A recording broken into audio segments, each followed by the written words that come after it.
I'm joined now by Senator Elizabeth Warren. Thanks so much for joining me. Thank you for having me. Always good to see you. So, we are heading headfirst right now into the prospect of a government shutdown. So, first and foremost, given the Democrats' limited leverage, can you talk about what they're seeking to do with what little leverage they do have as far as healthcare is concerned, as far as these ACA subsidies are concerned? Okay, so you have to remember we don't have much power, but we do have some power. And this particular sliver of leverage is that to get a budget passed or to get a so-called continuing resolution, another form of budget, short-term budget, passed takes 60 votes in the Senate. And the Republicans don't have 60 votes. So they got to come to the Democrats.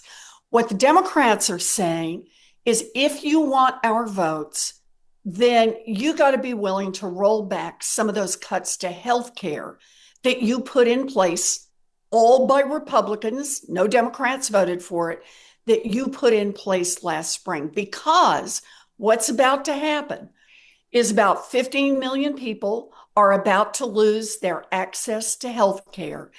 And pretty much everybody in the country who has health insurance is about to see their premiums go somewhere from 75% higher to doubling.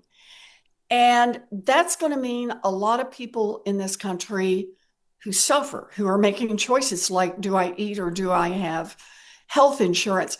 It also has this horrible impact on the whole healthcare system. Rural hospitals are already starting to shut down because they can't handle the uncompensated care. Community health centers, they're starting to pull out. So that there will be virtually nobody who's not a billionaire who will not be affected by the health care cuts the Republicans have put in place. So all the Democrats are asking for is if you want us to be a part of funding this government going forward, you got to give us roll back some of that stuff you've done on health care, and you got to make some assurances here that you won't agree to it, and then you'll turn around a week from now and roll back again and just do what's called a rescission and take it all back again. So that's all we're looking for. We want to get rid of those healthcare cuts, and we want to make sure that the healthcare access sticks. Why is that such a non-starter for Republicans? Recognizing, and I think this is an important point to note, that as far as the ACA enrollment is concerned, the places where we've seen the biggest jump in ACA enrollment is mostly red states. We've seen Texas enrollment grow by 255%. And this is since 2020. Mississippi grow by 242%. Louisiana and West Virginia grow by 234%. Georgia by 227. Tennessee by 221. These are largely Republican states that are going to feel the brunt of this. So why not relent on this issue that is overwhelmingly going to help red states? So I think there are two answers to this.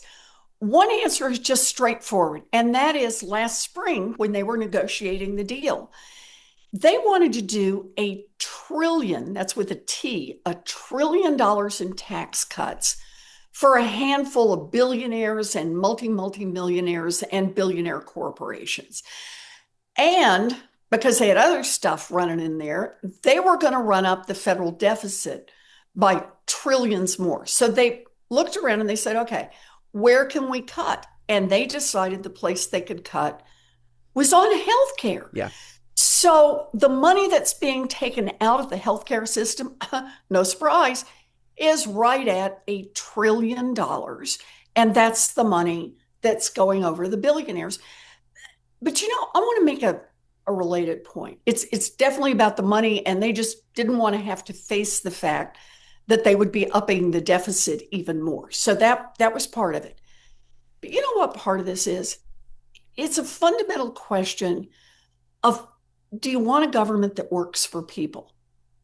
And if you really think that the job of government is just to help out the billionaires and keep the masses quiet enough that they will work in your fulfillment centers and not and pave your roads and mow your Yeah. lawns and not raise any problems, if you think that is the role of government, then the Trump administration is for you, because that's the direction they're pushing everything they can. But if you genuinely think that the role of government is to be on the side of people and to try to help build a safety net for folks so that if your grandma outlives her savings and has to be in a nursing home, or your cousin has a baby that runs up $1 million in medical bills in the first month, or your neighbor gets hit by a bus and needs a wheelchair or a home health aid, that we can be there for each other, and government is the way to do that.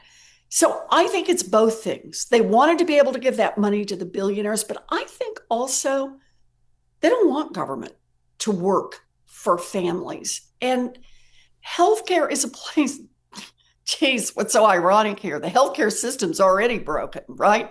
Already not working. And their answer is make it work less. Right. Make it more painful for people, make it more costly for people, make more people say government is not on my side. That's what the Republicans want. Right. So they can use that as a pretext to say, this way we should privatize everything. We should privatize Social Security. We should privatize the post office, not have to pay for anything, not have to worry about spending federal revenues on these pesky little projects. This way we can keep giving ourselves tax cuts and not feel like we have to offset it with something. That's right. That's right. There's a big plan here. Yep.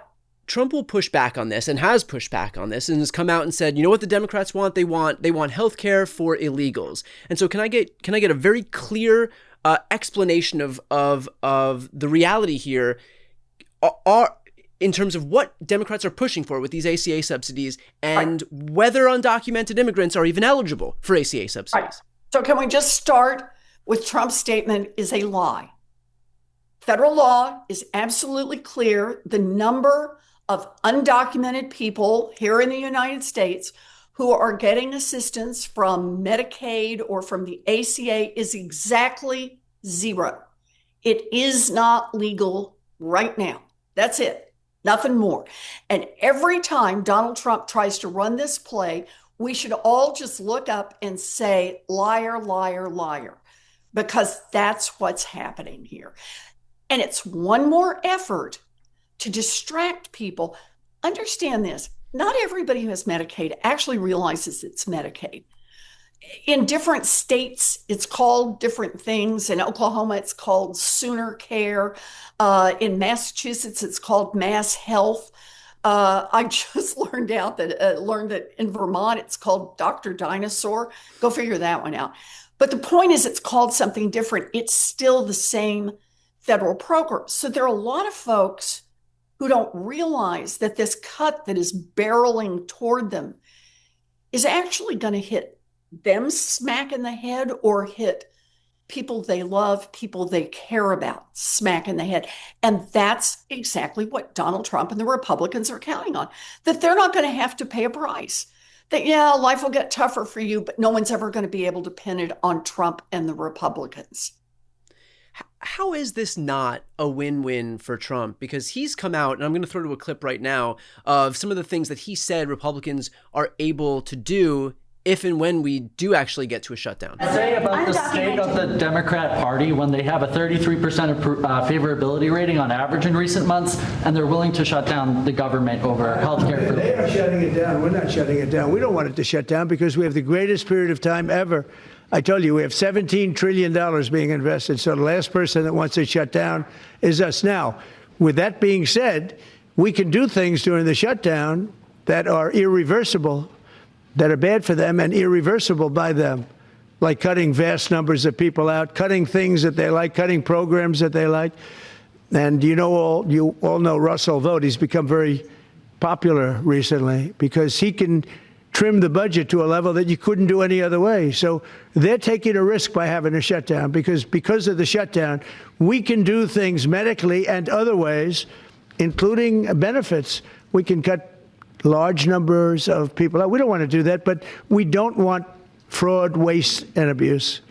And, we're cutting that. So right there, he's basically saying that a shutdown would enable him to make deeper cuts, to fire more people, to be more surgical in the ways that he wants to continue to gut the federal government. So on one hand, he notches a win if the government shuts down because there's no oversight, as if there's really any oversight now on him as it is, but there's no oversight from Congress or anybody else, and more power is consolidated into the executive branch. And on the flip side, I mean, like, he really doesn't, and he doesn't benefit much by doing any of that. So what incentive is there for him to actually make a deal with the Democrats here if he will consolidate more power and notch more wins by virtue of it shutting down?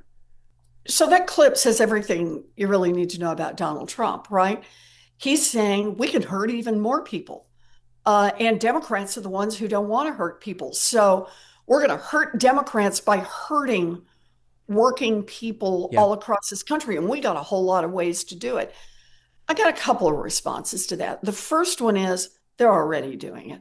And there aren't stops on this government right now. Look, the courts are doing their best in some places, but so far the Supreme Court just seems to give a pass every time. But I see it exactly in reverse here. And that is, there comes a time you got to stand up and fight back. You just can't say anymore that we are going to lie down and let Donald Trump do whatever he wants. Right. Look, it's been 9 months now, and things have not gotten better. He never reached a point where he said, you know what, I got enough now. I have imposed enough pain on people. I have gotten enough crypto dollars. I have helped out my billionaire donors. There is no enough for this man. So this is the fight. This is the fight to pick right now. The fight over healthcare for millions of Americans. The fight that will touch every single person in our country, and to stand up and show that we can fight. Because here's the risk that Donald Trump runs. We stand up and fight back. We push back. We make clear that this is Donald Trump and the Senate Republicans and the House Republicans shutdown, and that everything that is not working because of them. All of a sudden, the world starts to look different. Because understand, we watch Donald Trump just go on and on, but he is not indifferent to hearing that people don't like what he's doing. Remember last April? He was doing all the tariff stuff, and all of a sudden the stock market went down, and he said, whoa, not so much, right? He decides he's going to go invade, and then, whoa, he gets pushed back, and he decides, maybe he's not going to Chicago. Maybe he's going to pull and try to do it another way. He is listening. So this is the moment. I know you hear this all the time. Call your senator, call your rep, call the White House, talk to each other, put it out online.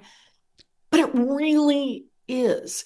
Because if we could come together and push back, if we can get a win here on healthcare, if we can show that we fight and that we know how to stick together, that we know how to bruise them over trying to impose this kind of pain on the American people, that's when we start to take our country back. That's when we start to make this democracy work again. That's when we start to put checks and balances back in place. Whatever you are most aggrieved about that Donald Trump has done, fighting back starts with coming together in a big joint fight and winning. And I think the healthcare fight is exactly the right place to do that. And finally, let's end off with this. There is still a not insignificant, a non-zero faction of Democrats who are in support of a shutdown. I believe it's like a third of Democrats. 2/3 of Democrats are against the prospect of a shutdown. And I think that there are plenty of examples of why that would be so dangerous. But for those last third, can you talk about just some specific instances? And Trump alluded to this in the clip that I showed you before, but it's also, he's not a trustworthy narrator, and so he will just say whatever, errant synapse fires in his brain and words fall out of his face. What kind of power does he have in the event that a shutdown does occur and that Democrats, even from the minority, no longer have any say on anything because Congress is no longer in session? So that's a really difficult question. And the reason it's difficult is we have no precedent here. Always before, we have had presidents who were willing to follow the law. We now have somebody who says, if he's got a hammer, he can break anything he wants. Yeah. And that Democrats have no power to stop him. Hell, Republicans have no power, it seems, to stop him. So we're living with a guy right now who thinks he can fire anybody. And a Supreme Court so far that when the cases have bubbled up to them have said, you know what, go ahead and fire those folks while we decide whether or not it's actually legal to do that. I have to say, I take his argument that he can do so much more as nothing more than an empty threat at this point. Donald Trump doesn't feel bound by the oversight of Democrats in Congress. He doesn't feel bound by the laws that are written on the books. He doesn't feel bound by the advice of his own lawyers, if there are any still around, who are willing to say to him, Mr. President, what you're doing here is not legal. He doesn't feel bound by any of that. I think that means it is time to wage a fight. And the fight has to be all of us. The fight has to be the giant pushback to say, Donald Trump, the people are not with you on this, and not with you by a little bit, not with you by a lot, because the people of America think that it is wrong to give $1 trillion in tax breaks to your billionaire friends and to take that money away from little babies who need health care and seniors who need nursing homes. Yeah. That we are willing to stand up and fight for our values. That's where the power is, and I think it's about time to show that to Donald Trump. We'll leave it there. Senator Warren, thanks so much for the time. You bet. So good to see you.